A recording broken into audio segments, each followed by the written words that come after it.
So this is the shop. And we moved in like about 4 years ago. And we've just been kind of going for it ever since. This is our retail store.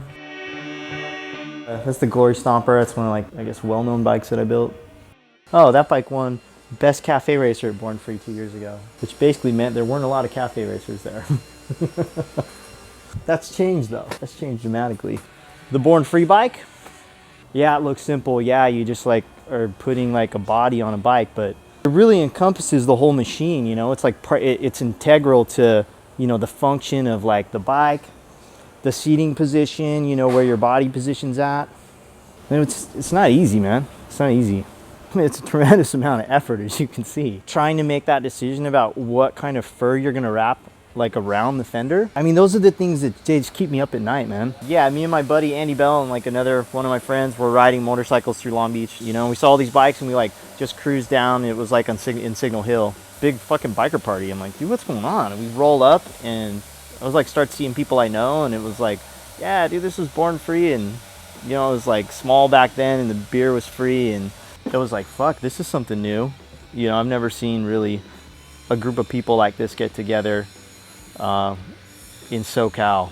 This is rad. People who are into motorcycles, who aren't just into motorcycles, they're into like more than just that. I think Born Free in spirit does encapsulate that. And the last year I went to the show, you can see like it's starting to branch out and there's people bringing in crazy new bikes, and it's really kind of pushing the boundaries and becoming more than just a vintage show. It was kind of between these two bikes what I was gonna do. Called this thing the Widowmaker. It was like one of the scariest motorcycles probably ever built because it was really fast, but the chassis, as you can see, maybe isn't the best chassis around. They race these things as production bikes.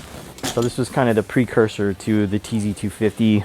Pulled the motor out of it, rebuilt it, and then jammed it in this chassis, which is a 97 TZ chassis. It's the same chassis as that bike there. That was the bike I won my AMA championship on. Like, I've been wanting to always build a bike and jam a two-stroke street motor into one of these race bikes because the chassis is just probably the best chassis ever built, really.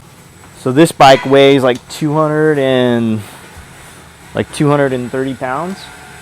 So this bike will be like in the same range. Probably a little bit less because it doesn't have radiators and doesn't have a water pump and doesn't have a lot of things. So grind away on the motor a little bit more, but yeah, this is it. These are repop DG heads. So they're not original DG heads, they're repop, but they're pretty rad because they're made out of like this crazy extrusion. Yeah, it's a really nice head.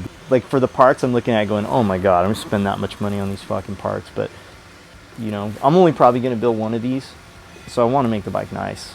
You know, kind of want to build my ultimate version of this bike, and hopefully it's something that is like new and unique and something people haven't seen before. I'm gonna say it's a race bike, but it's as close to a streetable race bike as you can really get. You know, using a vintage motor. It is a 1974 motor, so it's not like I'm using new technology.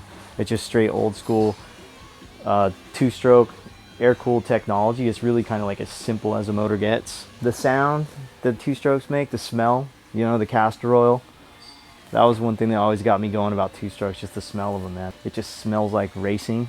For me, like that castor oil smell, it just takes me back. So like right to when I was racing and like to that whole zone, that whole time period. So I like that.